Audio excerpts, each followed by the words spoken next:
saya hormati Bapak Kepala SMP Negeri 2 Moja, Bapak Muhammad Agustar Sarjana Pendidikan, Bapak Ibu yang peserta diseminasi budaya positif yang saya hormati juga.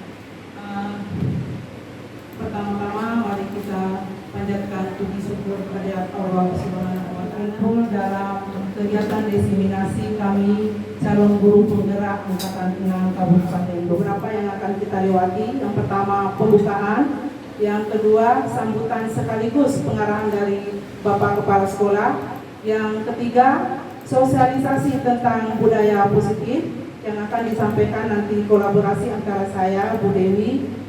Selanjutnya, Assalamualaikum warahmatullahi wabarakatuh. Alhamdulillahirabbil alamin. Wassalatu wassalamu ala asyrafil anbiya'i wal mursalin wa ala alihi washabihi ajmain. Kepada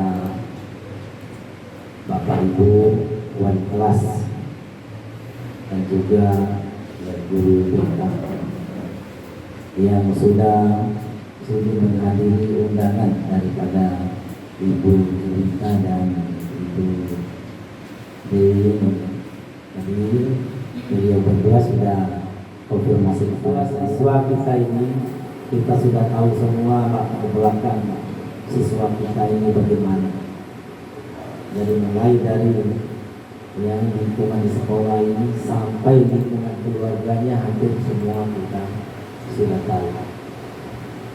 Dan beginilah program yang siswa ini yang kita bina ini, bro, dengan berbagai macam permasalahan yang ada di rumah tangga dan lingkungan tempat tinggal. Jadi Bapak Ibu ya, yang saya hormati, mungkin ya dari saya itu saja harapan dan keinginan saya sebagai pimpinan di sini.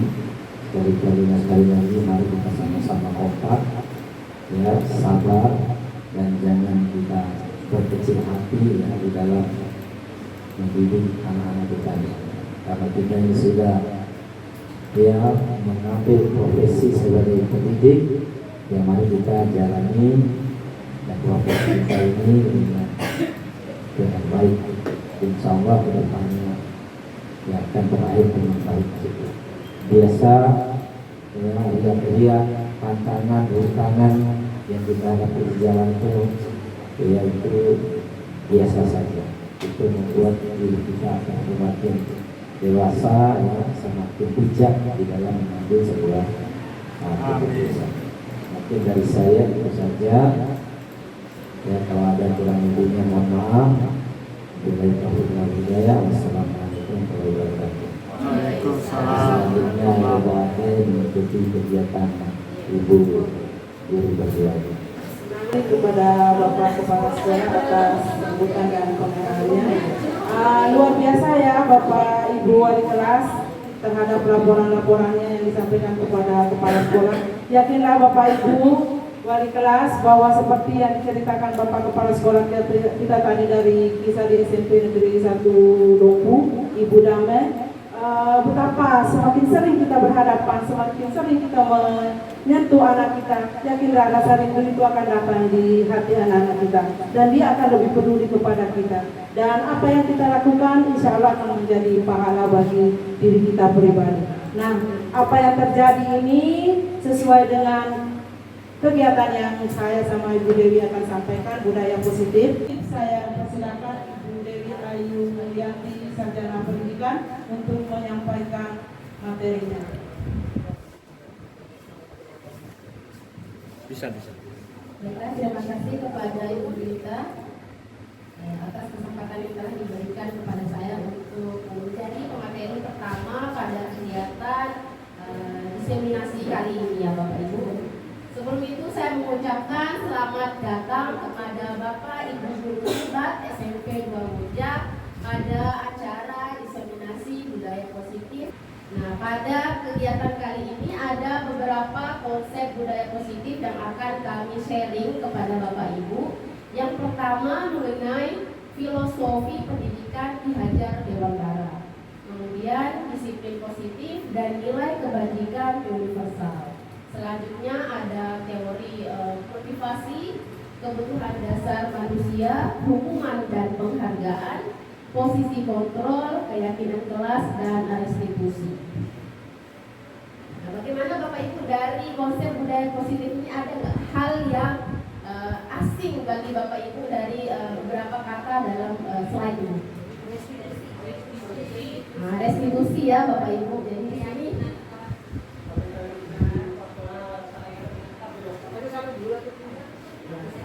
di sini nanti kami akan menjelaskan secara singkat dari konsep-konsep yang ada. Jadi di sini ada hal baru yang akan kita pelajari ya Bapak Ibu sama-sama, yaitu tentang restitusi. Nah, untuk pertama, saya akan memaparkan dulu pemahaman mengenai paradigma pendidikan menurut Ki Hajar Dewantara. Seperti yang kita ketahui, Bapak Ki Hajar Dewantara ini adalah Bapak pendidikan kita ya Bapak Ibu ya. Menurut Bapak Ki Hajar Dewantara, pendidikan itu adalah kegiatan menuntun segala kekuatan kodrat yang dimiliki anak agar mampu mencapai keselamatan dan kebahagiaan yang setinggi-tingginya, baik sebagai manusia maupun sebagai individu. Nah, coba Bapak Ibu perhatikan kalimat atau kata mencapai keselamatan dan kebahagiaan.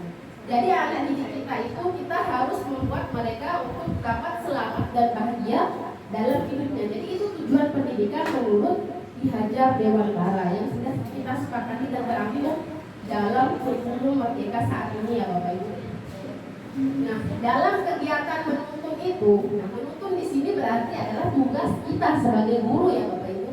Nah, guru itu bukan berarti hanya wali kelas saja atau guru BK saja atau kepala sekolah saja, namun semua guru yang ada di sekolah ini terlibat untuk menuntun anak didik ini. Sehingga tadi dibutuhkan kolaborasi atau kerjasama antar aspek. Selanjutnya kegiatan menuntun ini dipengaruhi oleh kodrat alam dan kodrat zaman. Kodrat alam artinya di mana anak itu tinggal, yaitu khususnya di Kabupaten Lombok. Berbeda dengan anak didik yang berada di daerah lain. Jadi kita punya cara sendiri mengajar anak didik yang memiliki karakter yang hidup di daerah Lombok. Nah, berkaitan dengan zaman, pasti Bapak Ibu sudah mengetahui kalau zaman sekarang kan zaman teknologi.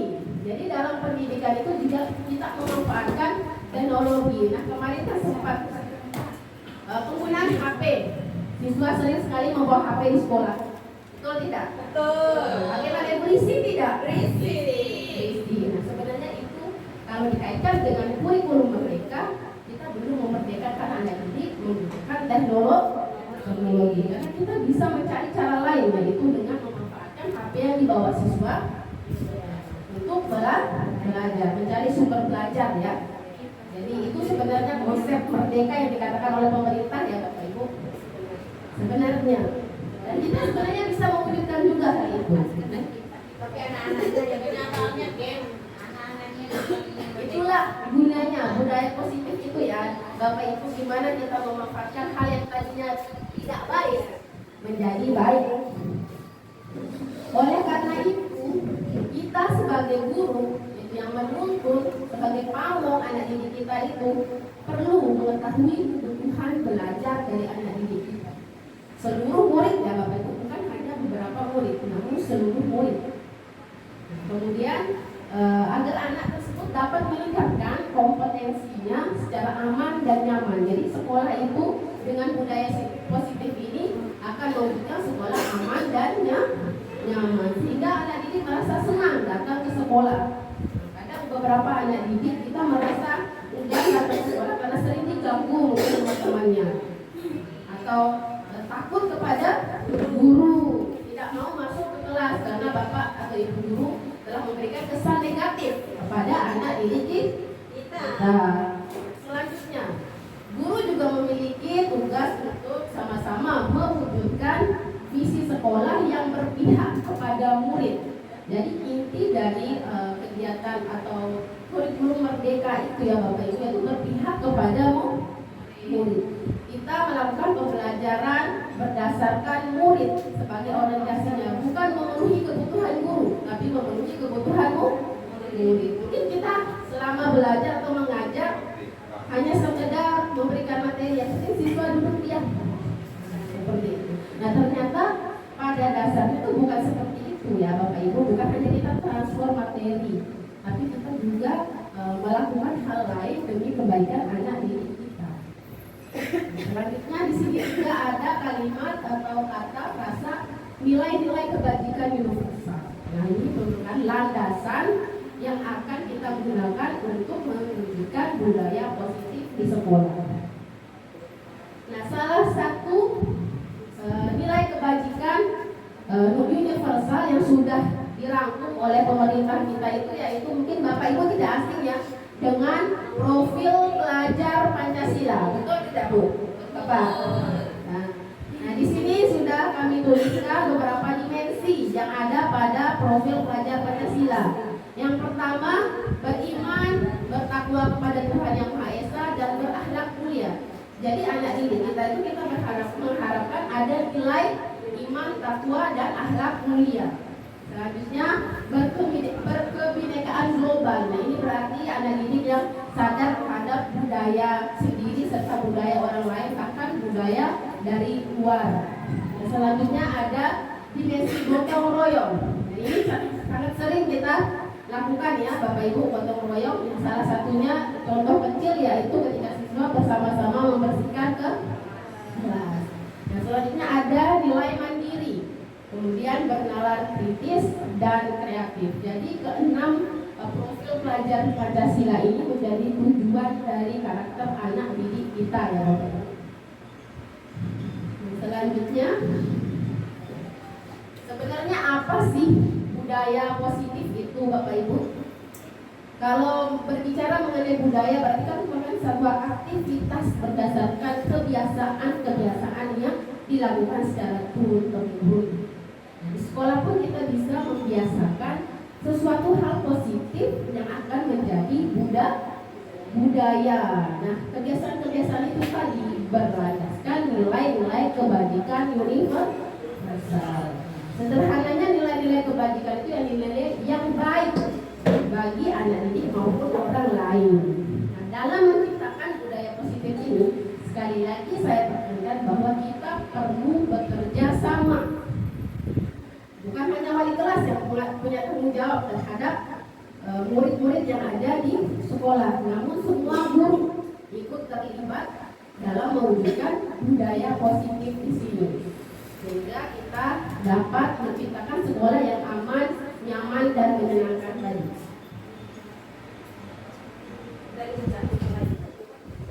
Ya seharusnya ya Bapak Ibu, mungkin nanti sedikit demi sedikit kita akan ulang materi ini kepada guru yang lain. Iya. Nanti ini juga materi kita akan share di WA ya, supaya mereka baca. Kita mulai dari diri kita sendiri dulu dan mulai lingkup kecil dari kelas dan didukung oleh wali kelas. Ibu, bapak-bapak. Nah, di sini ada istilah disiplin positif. Ketika kita berbicara disiplin, seperti tadi ya, sharing Bapak Ibu kepada kepala sekolah mengenai keadaan siswa masing-masing. Ada beberapa siswa yang tidak masuk sekolah atau tidak membersihkan kelas.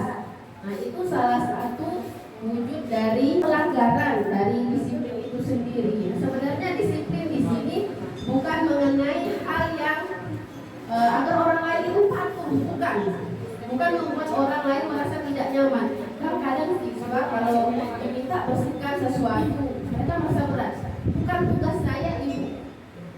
Mereka tidak merasa bertanggung jawab karena bukan tugasnya.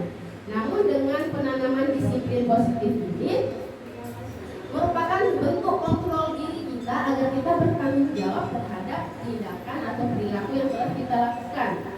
Dan disiplin positif itu membuat anak sadar dari dalam dirinya, bukan karena disuruh. Nah, kadang kita sebagai guru kan suka suruh siswa seperti ini, seperti itu. Kita capek, siswa tetap mengulangi kesalahan yang sama atau hal yang tidak kita sukai. Namun ketika kita menanamkan disiplin positif ini, insya Allah anak akan memiliki kesadaran dari dalam dirinya. Itulah yang kita harapkan dari penerapan atau mewujudkan budaya positif ini. Di sini selain profil pelajar Pancasila ya Bapak Ibu, ada banyak nilai kebajikan yang bisa kita jadikan acuan untuk mewujudkan budaya positif atau disiplin positif dalam diri siswa. Nah, intinya nilai kebajikan itu pokoknya nilai yang berguna atau baik bagi dirinya maupun orang lain. Nah, selanjutnya ada teori motivasi. Kenapa perlu dibahas teori motivasi ini? Karena kita harus menyadari siswa-siswi kita itu bertindak karena apa? Apa yang memotivasi mereka melakukan hal tersebut? Nah, di sini ada dua motivasi, eksternal dan internal. Eksternal itu berarti mereka melakukan hal itu karena takut akan hukuman atau menghindari ketidaknyamanan, menghindari hukuman. Namun bagaimana jika siswa yang tidak takut dengan hukuman? Itu kan susah untuk kita motivasi secara dari luar. Nah, selanjutnya siswa juga akan melakukan sesuatu jika mendapatkan imbalan atau penghargaan. Kita berikan nilai mungkin atau hadiah berupa terserah apapun itu dalam bentuk imbalan. Nah, itu merupakan motivasi dari eksternal. Kalau kita tidak kasih hadiah, siswa tidak akan berubah. Nah, selanjutnya motivasi internal. Berarti ini adalah berdasarkan kesadaran diri sendiri siswa, meyakini nilai kebajikan yang ada dalam dirinya. Ini adalah motivasi yang kita harapkan dalam perwujudan budaya positif ini, yaitu motivasi internal. Kita juga mungkin Bapak Ibu ya, sedikit saya singgung, terkadang kita juga mengabaikan motivasi internal ini. Nah, kita lebih fokus kepada motivasi eksternal. Betul tidak Bapak Ibu? Semua rata-rata seperti itu ya. Tapi mari kita belajar bersama-sama membangun motivasi internal atau intrinsik dari dalam diri kita. Kita sadari tugas dan tanggung jawab kita, bukan karena orang lain, tapi karena diri kita sendiri. Setuju nggak Bapak Ibu? Iya, niat dari dalam. Dan dalam pelaksanaannya butuh kerjasama. Nah, selanjutnya yang mempengaruhi perilaku juga itu terkadang anak-anak didik kita atau kita melakukan sesuatu karena kita ingin memenuhi kebutuhan dasar kita sebagai manusia. Pertama ada bertahan hidup. Nah, ini berkaitan dengan fisiologis yang kebutuhan sandang pangan, kemudian kasih sayang dan rasa diterima. Nah, seperti tadi diungkapkan oleh Ibu Dewi Rohayu mengenai salah satu siswanya yang tidak suka dibentak, tapi dia suka disayangi, butuh kalimat-kalimat yang membuat dia merasa diterima, merasa disayangi. Kemudian ada penguasaan. Nah, di sini mungkin ada beberapa siswa kita yang butuh diakui. Nah, butuh diakui kemampuannya. Kadang kayak apa sih? Orang mengawal kayak gitu ya. Sama mojonya. Nah, terus lanjut kebebasan. Mungkin di dalam kelas ini berkaitan dengan cara kita mengajar siswa ya, memberikan materi. Terkadang siswa di kelas merasa bosan. Betul tidak Bapak Ibu? Nah, ketika siswa merasa bosan, berarti kita harus berkaca. Ini kenapa siswa kami bosan? Apakah dia tidak suka dengan cara belajar yang seperti ini? Nah, cara belajar seperti apa yang mereka suka? Jadi kita membuat pilihan kepada anak didik itu. Selain itu caranya yaitu dengan membuat suatu media pembelajaran yang menarik bagi siswa, agar siswa tidak belajar dengan cara yang sama dari pertama sampai yang terakhir. Gimana kalau siswa tidak bosan itu Bapak Ibu ya? Konsep disiplin dengan identitas gagal. Sebelum itu saya mau bertanya kepada Bapak Ibu, apa pernah memberi hukuman kepada siswa? Pernah. Penghargaan? Jarang. Ada yang pernah memberikan penghargaan kepada siswa-siswinya? Pernah, tapi jarang-jarang. Menurut Bapak Ibu, sebelum membaca penjelasan di bawah, mana yang lebih baik, hukuman sama penghargaan? Kalau berdasarkan pengetahuan sebelumnya, mana lebih baik, hukuman atau penghargaan? Kedua-duanya sama.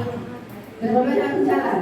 Kalau dari keadaan Kenapa kita harus memberikan hukuman yang tidak berat itu supaya anak ini bisa menyadari apa yang dia lakukan. Ya. Kalau ada anak ini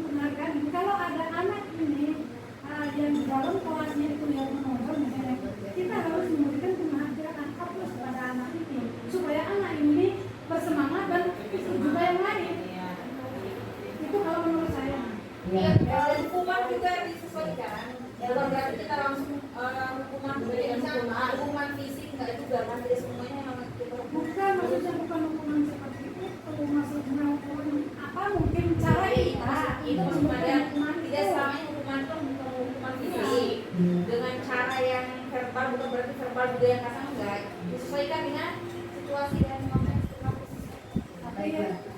Tapi kebanyakan ya, apalagi saya ya, kebanyakan karena kita tersulut emosi. Iya. Setelah kita melihat ini, marilah kita beli. Itu hanya teori saja. Ya, Betul Bapak Ibu. Sebelum kami mempelajari materi ini juga kami merasa biasa saja dengan hukuman dan pengadilan, karena seperti tadi tidak mungkin kita menghukum siswa dengan hukuman fisik atau hukuman yang berat, memberatkan siswa, tidak mungkin seperti itu. Namun ternyata segala macam jenis hukuman dan penghargaan itu menciptakan identitas gagal dalam diri anak didik kita. Seperti itu Bapak. Kenapa seperti itu? Karena hukuman itu terkadang bisa menyakitkan. Walaupun hukuman kecil, siswa merasa enggan, siswa merasa banyak keluhan. Itu namanya menyakitkan bagi diri anak didik kita. Walaupun sedikit aja goresan yang kita berikan kepada siswa, walaupun kita istilahnya hukuman yang tidak terlalu berat. Ya, ternyata pokoknya yang berlabel hukuman itu tidak diperbolehkan. Kebebasannya untuk berpendapat sehingga siswa ini rendah di diri. Kadang misalnya kalau penggunaan sepatu atau atribut sekolah yang tidak benar diberikan hukuman lepas sepatu. Pernah kita seperti itu sebelumnya ya Bapak Ibu? Beberapa tahun yang lalu seperti itu. waktu Ibu Dewi itu masuk itu saya bilang sama anak-anak itu berarti saya salah. Oh seperti itu. Ya, Nah, karena saya belum.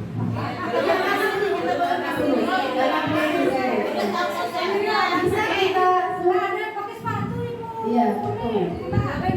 Maksud saya betul karena saya kira seperti itu karena memang anak-anak itu banyak sekali yang tidak pakai sepatu di dalam kelasnya padahal mereka itu ada sepatu gitu loh. Makanya saya itu mungkin dengan cara seperti itu anak-anak itu dan langsung bagi yang tidak kan disuruh di luar saja saya bilang gitu loh. Langsung mereka ambil sepatu yang dipakai. Dan Besok lagi ulang lagi. disinilah hukuman itu tadi ada yang tidak takut karena mengulangi terus. Jadi tidak efektif. Nah, itu pula dengan penghargaan. Ini sama saja tidak efektif. Kalau seperti ini, merusak hubungan. Siswa akan iri dengan temannya yang mendapatkan penghargaan. Kemudian mematikan kreativitas. Kalau sudah dapat penghargaan, terkadang siswa tidak mau berusaha lebih lagi untuk menyelesaikan tugas atau melakukan sesuatu tanpa hak menghargai dirinya. Terkadang anak misalnya kalau tidak bisa baca, ketika dia bisa membaca, mereka senang. Betul tidak? Rasa senang itulah yang disebut menghargai diri sendiri. Itu sudah merupakan bentuk penghargaan. Nah, kita tidak perlu memberikan hadiah lagi kepada siswa. Karena kalau kita memberikan hadiah, kita rampas kebahagiaan siswa yang tadi. Identitas sukses. Kalau tadi itu identitas gagal, sekarang sukses. Nah, di sini ada konsekuensi dan restitusi. Nah, konsekuensi itu berarti ada yang harus dilakukan siswa.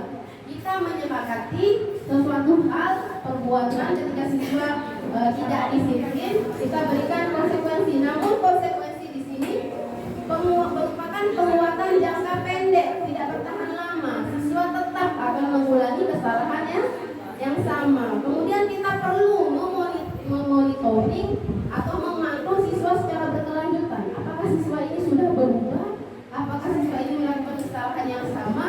Atau ketika kita memberikan konsekuensi kita tetap berada di samping siswa. Jadi itu istilahnya memakan waktu lebih banyak ketika kita memberikan konsekuensi kepada siswa. Nah, ini bersifat stimulus respon. Jadi ada stimulusnya dan respon dari siswa. Stimulus dari kita, guru, dan direspon oleh siswa. Kemudian murid hanya menghormati aturan. Hanya aturan yang dihormati siswa. Dia melakukan ini karena ada aturan seperti ini. Jadi dalam dirinya itu konsep dalam dirinya itu harus mentaati aturan. Karena kalau tidak ada aturan berarti siswa akan bebas melakukan hal yang menyalahi kebajikan universal tadi. Kemudian kehilangan waktu untuk merenungi kesalahan. Kadang siswa ketika kita langsung berikan konsekuensi, mereka tidak ada kesempatan untuk menyadari kesalahannya sendiri. Nah, selanjutnya ini tadi restitusi yang restitusi tadi ini yang baru menurut Bapak Ibu. Nah, ini restitusi ini merupakan penguatan yang berfokus pada pemecahan masalah jangka panjang. Siswa bertanggung jawab atas perilakunya. Ia memegang kontrol atas dirinya. Murid bukan menghormati aturan, namun menghormati dirinya dan orang lain. Kemudian murid bersemangat memperbaiki kesalahannya. Nah, untuk lebih jelasnya, teori restitusi akan disampaikan oleh rekan saya, Ibu Juta SPD. Kepada Ibu Juta, disilakan.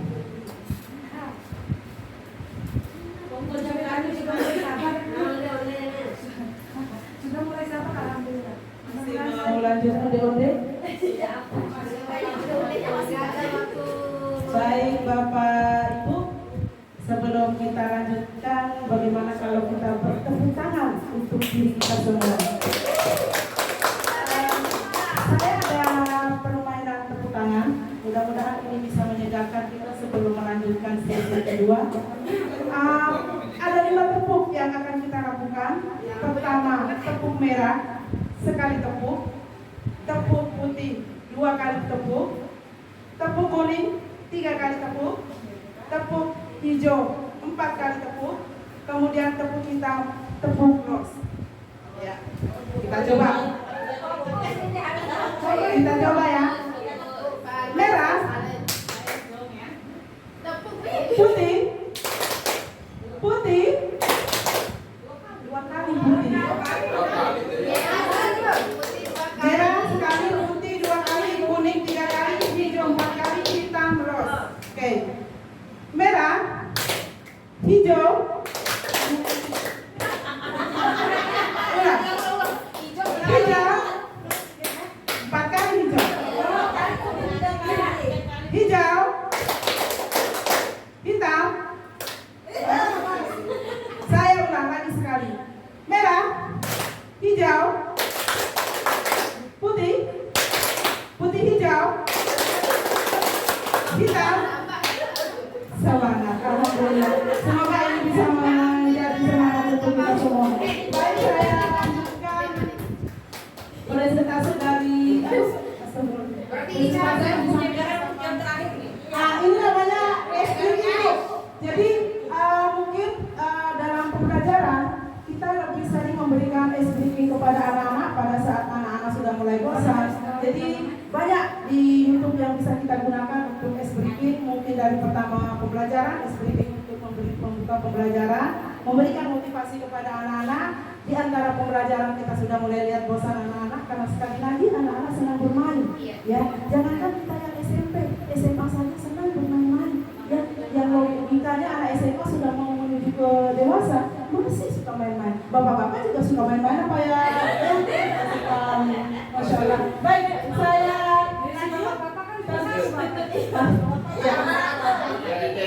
Bapak, saya tambahin aja biar dianggap banyak bapak-bapak. Baik, Bapak Ibu, saya lanjutkan tentang restitusi. Jadi dalam budaya positif ini, restitusi termasuk bagian yang kita pelajari dan kita lalui, di mana restitusi ini adalah proses yang membawa anak untuk bisa menyadari yang salah menjadi benar. Maksudnya mungkin orang bilang, anak kok salah mau disuruh benar? Maksudnya dalam restitusi di sini adalah anak itu dalam berbuat salah dengan iringan kita sebagai guru, sekali lagi tadi dinyatakan sebagai penuntun, dapat membawa anak, menuntun anak menyadari, oh ternyata yang tadi dia lakukan itu adalah salah, sehingga itu menjadi pembenaran di dalam dirinya, keyakinan yang sudah keluar secara sendiri di dalam dirinya bahwa yang tadi saya lakukan adalah salah. Itulah yang dimaksud dengan kebenaran kepada anak. Nah, apa saja contoh daripada restitusi yang diberikan di situ di dalam slide? Restitusi itu bukan menebus kesalahan. Kalau misalnya di hukum itu kan menebus kesalahan ya. Dan tadi dikatakan bahwa penghukuman membuat anak merasa rendah, membuat anak dendam. Ya, saya pernah dengar Pak Deo dikasih tahu sama anak-anak, cok adikku sama ibu yang tinggal di situ, nah ini awak Pak pecah, cepat marah. Apa itu? Saya yang dibilang sama anak-anak karena kebetulan saya teriak. Teriak itu adalah bentuk dari penghukuman yang kita berikan kepada anak yang berbuat salah. Nah, itu membuat anak menjadi dendam. Ya. Itu yang membuat anak menjadi dendam, yang diingat sama anak bukan yang positif terhadap diri kita, tetapi yang diingat adalah yang menjadi tidak baik, yang membuat anak menjadi nilai positif di dalam diri anak itu tidak keluar. Kemudian restitusi itu memperbaiki hubungan. Nah, tadi ada anak yang seperti tadi dikatakan bahwa diwakilkan, misalnya kayak Rido tidak mau sama guru ini karena merasa dirinya sering dimarahi.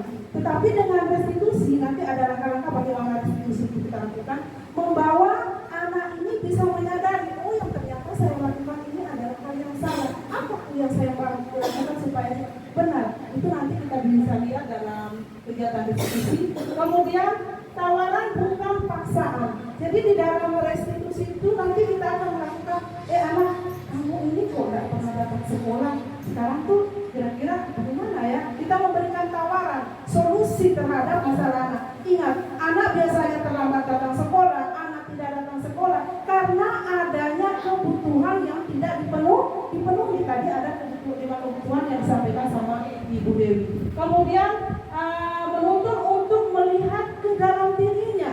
Jadi kita sekali lagi guru dalam menghadapi anak yang memiliki permasalahan, kita tuntut anak melihat di dalam dirinya apa yang mendorong anak seperti ini. Kemudian kita tuntut anak untuk mencari bagaimana mengeluarkan sisi negatif, sisi positif di dalam diri anak untuk memperbaiki hal yang sudah tidak benar dalam dirinya. Selanjutnya mencari kebutuhan dasar yang mendasari tindakannya. Nah, tadi itu bahwa ada kebutuhan 5 kebutuhan dasar manusia. Nah, apa yang dilakukan anak? Contoh tadi sudah disebutkan bahwa ada siswa kita Rido yang katanya tidak mau dimarah-marahi. Ternyata kebutuhan dasar apa yang diinginkan adalah kebutuhan dasar disayangi. Nah, contoh mungkin siswa kita yang dari kampung tidak pernah datang, kita harus tahu kebutuhan dasar apa yang dibutuhkan anak kita. Oh, ternyata dia butuh kebutuhan dasar, yaitu kebutuhan untuk hidup, ya. Jadi, oh ternyata dengan itu kita bisa mencari solusi, karena di situ kita membuat hubungan, ya, membuat tidak. Jadi dengan kebutuhan motor anak tersebut, kita membuat hubungan kepada anak, mencari solusinya. Lalu bagaimana caranya supaya akibat tidak ada motor, anak ini tidak terlambat. Mungkin kita libatkan juga orang tua bagaimana menyelesaikan. Karena sekali lagi restitusi itu Bapak Ibu ada kolaborasi siswa dengan guru dengan orang tua. Sehingga apa yang kita inginkan itu tidak ada pemaksaan terhadap anak. Tidak kita paksa anak datang sekolah, tetapi berdasarkan keinginan yang datang dari dalam diri sendiri. Ya, selanjutnya fokus pada karakter bukan pada tindakan. Jadi sekali lagi dalam belajar tentang restitusi ini sebenarnya luar biasa. Kita belajar tentang psikologi anak. Kita harus betul-betul memahami karakter dari anak kita.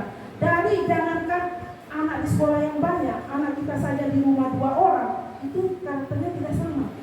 Jadi dalam penyelesaian masalah anak, kita pun harus ada memahami karakter anak. Karakter lingkungan anak juga harus kita lihat. Tidak sama karakternya orang Jawa sama orang Renda.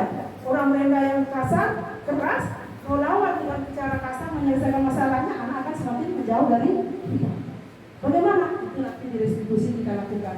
Kemudian menguatkan dan fokus pada solusi. Solusi itu kan cara kita menyelesaikan masalah. Jadi apabila anak memiliki masalah atau berbuat salah, kita fokus bagaimana solusi agar anak ini bisa dengan sendirinya melahirkan cara menyelesaikan. Jadi bukan kita yang memberikan solusi, tetapi anak itu sendiri yang mengeluarkan solusi bagaimana saya ini nanti. Kita hanya menuntut. Kemudian posisi kontrol, ya. Maaf nanti salah ngomong. Posisi kontrol. Jadi posisi kontrol tadi sudah dikatakan bahwa ada yang penghukuman. Contohnya kalau penghukuman itu kamu sering terlambat, ya, kamu sering terlambat. Ditambah lagi dengan ekspresi kita yang tidak memperlihatkan muka yang baik. Bayangkan anak baru datang, mungkin anak karena tidak ada yang antar, sudah ngos-ngosan datang langsung kita, kamu ini terlambat terus. Anak kan down. Untuk siap melanjutkan pembelajaran, anak sudah tidak ada motivasi. Bagaimana mungkin caranya? Kita mungkin bisa mengajak berbicara, menanyakan kenapa. Kemudian kita mengajak bagaimana supaya tidak terlambat. Bagaimana caranya? Itu harus ada dari diri sendiri daripada anak. Jadi sekali lagi seperti katanya Ibu Ros, sabar asli mau juara. Ya. Jadi ingat Ibu, kita sudah memilih diri kita menjadi guru. Guru adalah penuntun dan guru itu memiliki jiwa yang sabar. Sehingga kita guru adalah dijanjikan pahalanya sangat besar untuk kita di akhirat. Mudah-mudahan. Kemudian pembuat merasa bersalah. Jadi pembuat merasa bersalah itu contoh kalimatnya kadang, apa kamu tidak kasihan kepada orang tuamu? Kita membuat anak itu dia berbuat salah dari salah yang dia buat. Kita membuat kalimat yang membuat anak itu merasa bersalah dengan perbuatannya.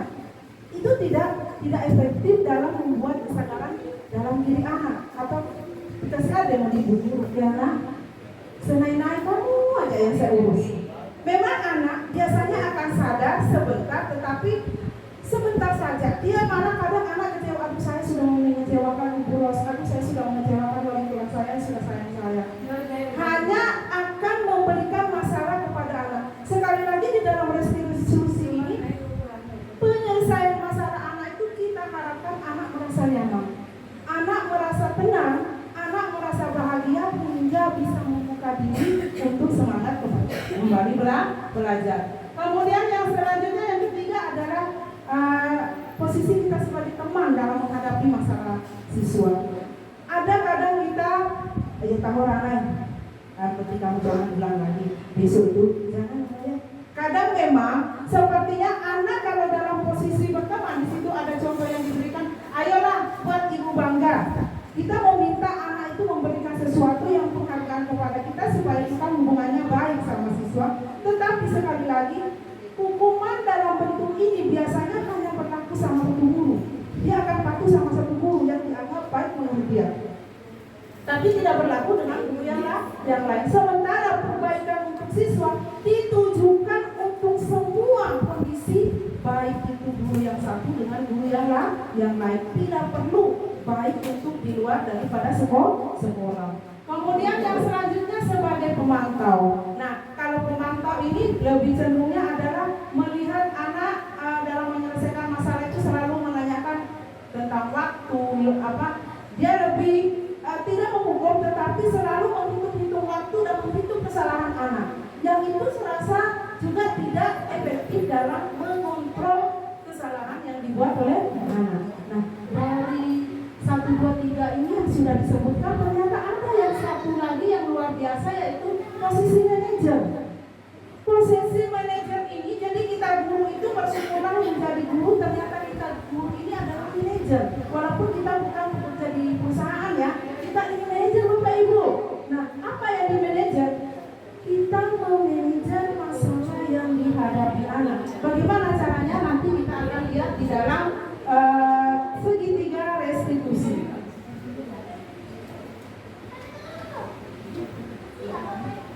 Baik, jadi Bapak Ibu, di dalam memanajer anak, sebelum kita memanajer anak itu kita membuat yang namanya keyakinan kelas. Jadi Bapak Ibu wali kelas, jadi mulai hari ini saya tanya Bapak Ibu guru wali kelas, sudah ada yang membuat keyakinan kelas? Mungkin kalau peraturan kelas sudah.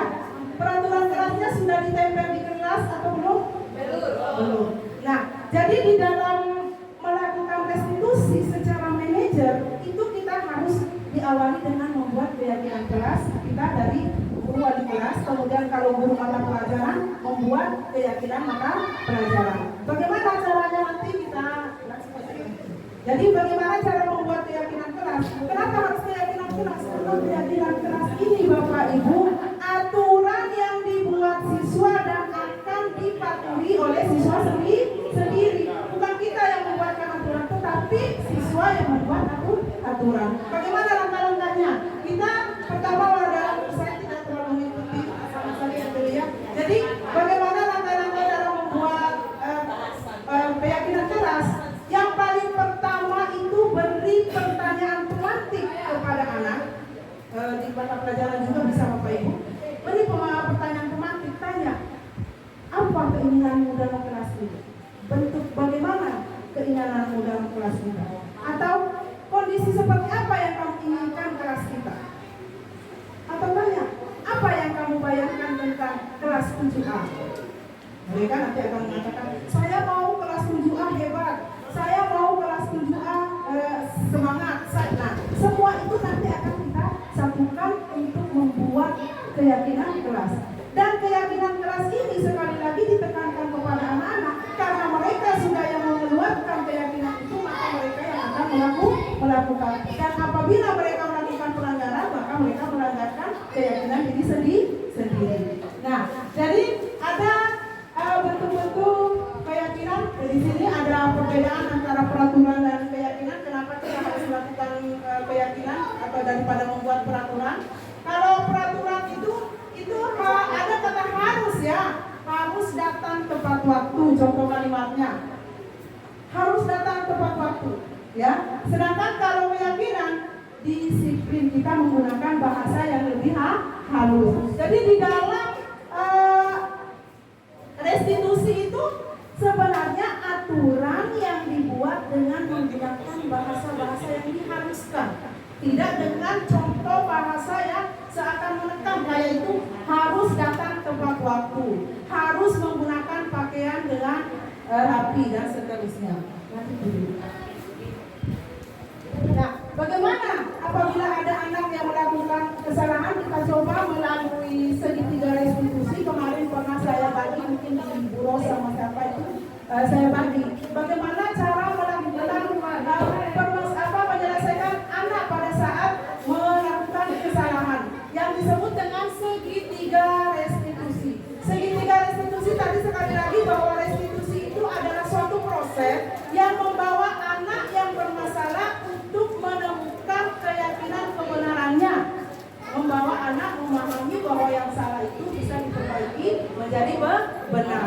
Nah, apa saja? Yang pertama ada bagian bawah, yaitu menstabilkan identitas. Menstabilkan identitas di sini itu kita membawa anak untuk mengetahui bahwa salah itu tidak semua orang pernah melakukan kesalahan, ya. Dengan bahasa bahwa semua orang pernah melakukan kesalahan. Jadi kalau kita berbahasa anak semua orang melakukan kesalahan, anak menjadi sedikit terbuka. Oh, ternyata saya salah ini tidak masalah, tetapi nanti kita tuntut lagi. Oh, ibu juga pernah melakukan kesalahan ini, tapi nanti kita kan memberikan kata tapi untuk menutupi kesalahan yang telah ibu buat. Bukan menutupi, tetapi menuntun Bapak Ibu ya, supaya yang sudah dilakukan salah ini bisa kita arahkan menjadi benar, yang masuk ke pertanyaan atau pernyataan yang menyenangkan siswa. Dalam menstabilkan itu ada pernyataan atau pertanyaan yang menyenangkan siswa. Kemudian seperti itu tadi, setiap orang melakukan kesalahan. Jadi dalam menstabilkan identitas itu kita membawa anak menjadi tidak takut dengan berhadapan kita untuk menyelesaikan masalah. Selanjutnya validasi tindakan yang salah. Di situ kita membuat pernyataan bahwa mencari alasan apa yang membuat anak ini menjadi melakukan kesalahan. Seperti tadi, tidak semua orang bisa biasa salah. Nah, misalnya ada anak yang tadi ada contoh membuat contoh kesalahan. Nah, ini ada contoh. Saya langsung kasih contoh bagaimana mempraktikkan restitusi segitiga restitusi ini. Pertama, misalnya ada masalah siswa yang tidak mengerjakan tugas.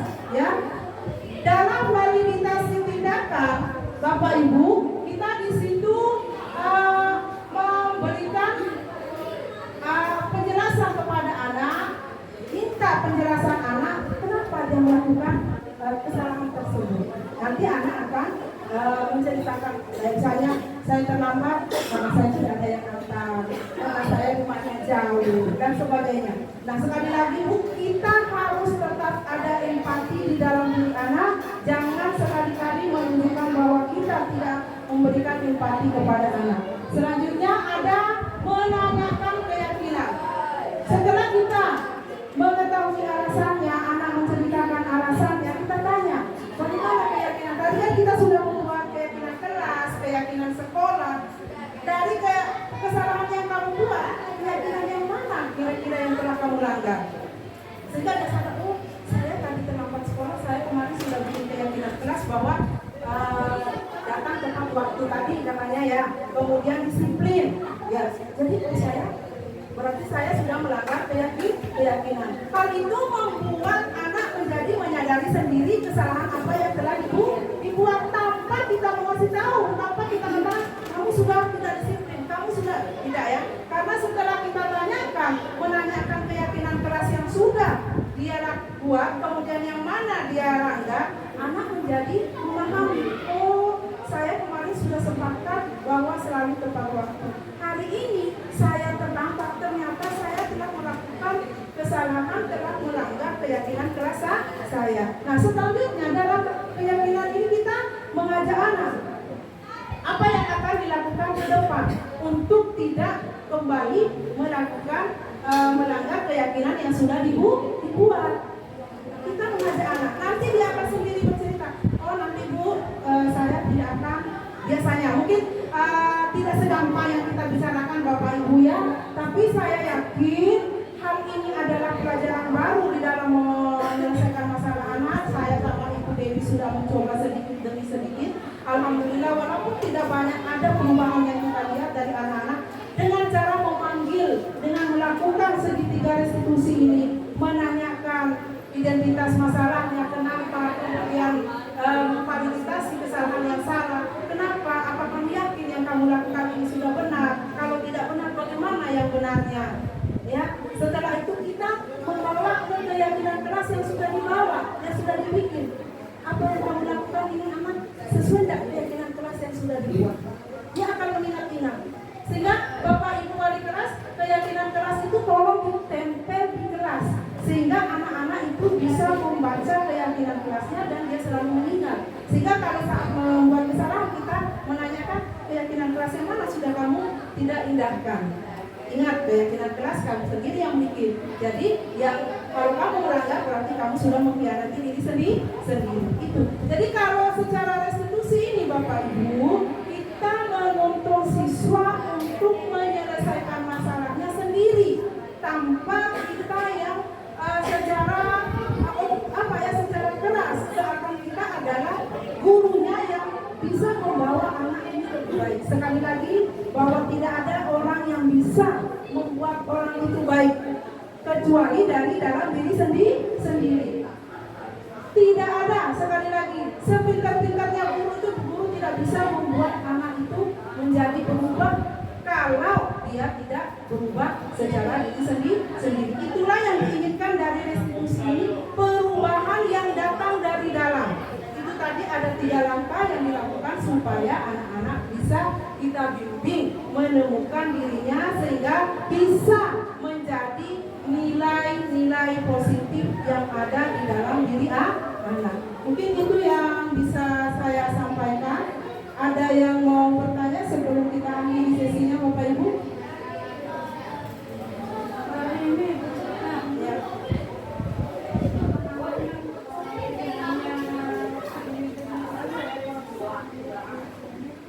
Jadi tadi itu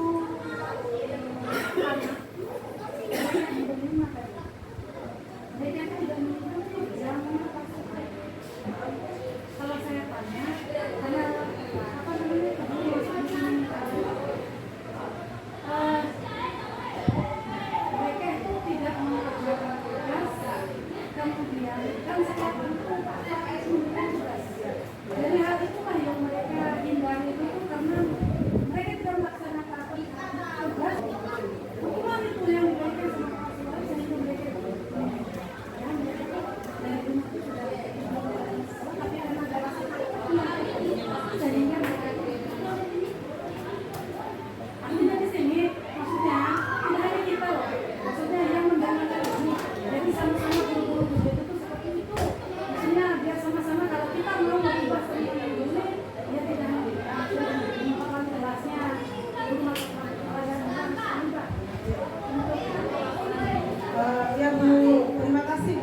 Jadi kenapa saya sama Ibu Dewi mengawali dengan wali kelas?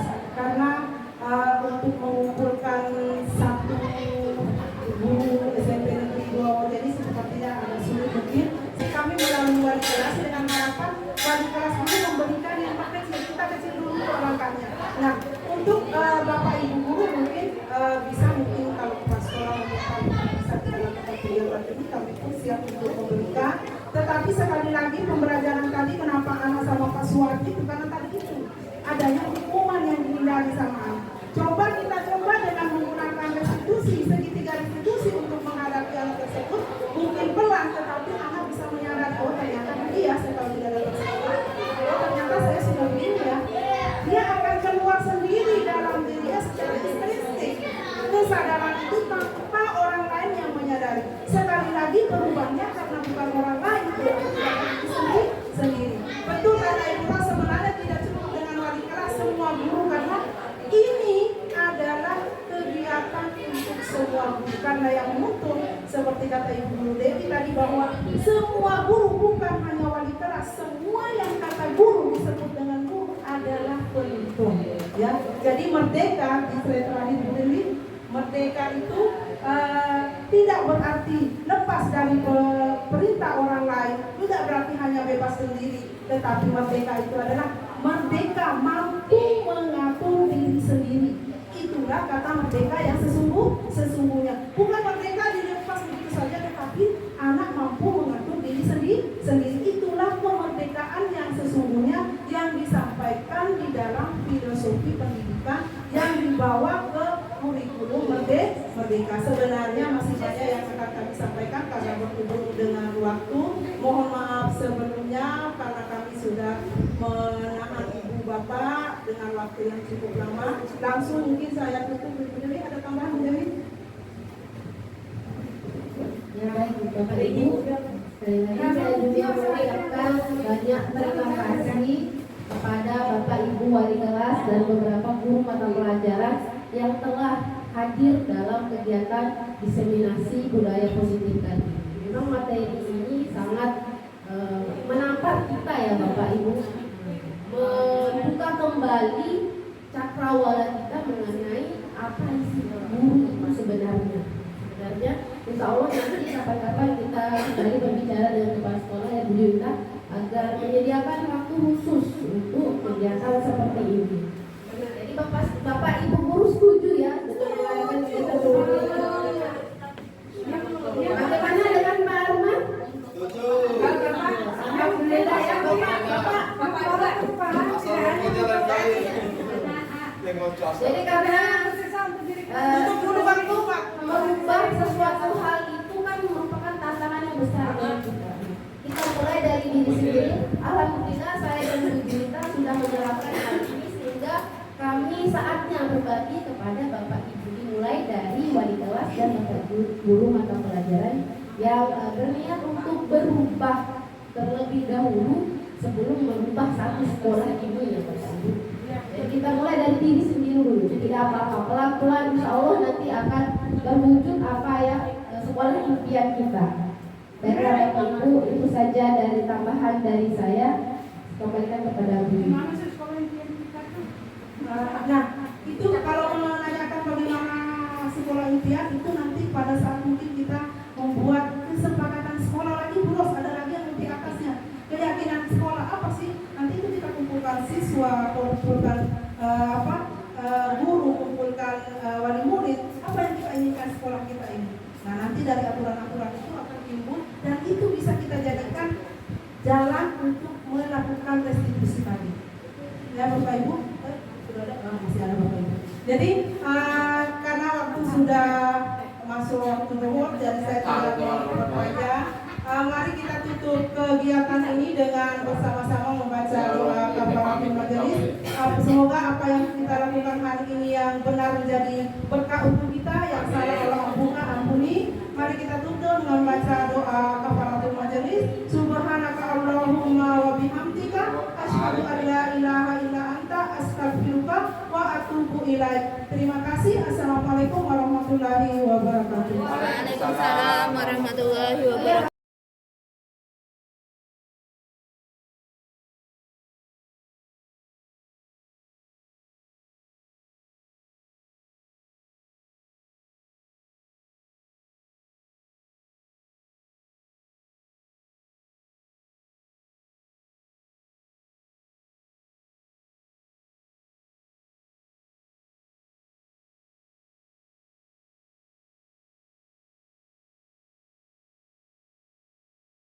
Assalamualaikum warahmatullahi wabarakatuh.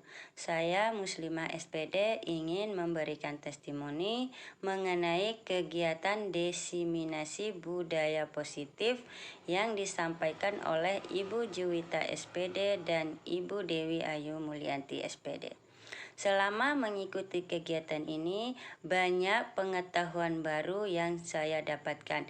Di antaranya bagaimana budaya positif itu diterapkan, kemudian konsep disiplin dengan identitas gagal, dan konsep disiplin dengan identitas sukses, serta restitusi segitiga. Dan saya ucapkan terima kasih kepada Ibu Juwita SPD dan Ibu Dewi Ayu Mulyanti SPD selaku narasumber yang mengadakan kegiatan ini, sehingga dengan kegiatan ini banyak ilmu yang kami dapatkan yang bermanfaat bagi saya selaku pendidik, yang tentunya dapat diterapkan di lingkungan sekolah, dan semoga ilmu yang kami dapatkan dapat diterapkan dengan baik kepada siswa sehingga siswa dapat memiliki karakter yang positif. Demikian, terima kasih. Assalamualaikum warahmatullahi wabarakatuh.